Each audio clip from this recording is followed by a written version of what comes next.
Welcome to the Slop Farm. Enjoy the video. In this video, I will explain how to make a printed backdrop. First, consider the purpose of your backdrop and the visual impact you want to achieve.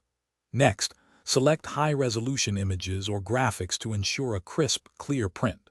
For materials, durable, wrinkle-resistant options like polyester fabric or heavy-duty vinyl are excellent choices. Finally, accurately measure your space to determine the perfect size and aspect ratio for your custom backdrop.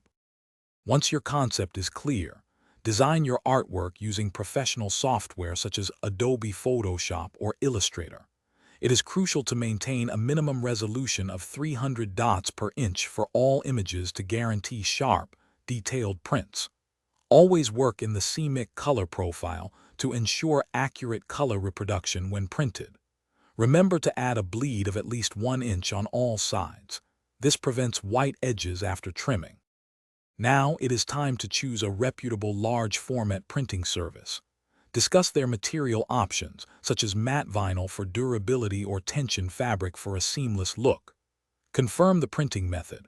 For fabric, dye sublimation offers vibrant, long-lasting colors. Before final production, always review a digital or physical proof to verify color accuracy, image quality, and precise design placement. This step is vital for a perfect outcome. For the finishing touches, select appropriate options like pole pockets for easy hanging or grommets for secure attachment. Ensure the backdrop is professionally hemmed on all edges for enhanced durability and a polished appearance. When installing, use a sturdy stand or frame to display your backdrop securely and prevent any wrinkles. To maintain its quality, always store your printed backdrop rolled, never folded, to avoid creases. Thanks for watching. Consider subscribing if we helped you today.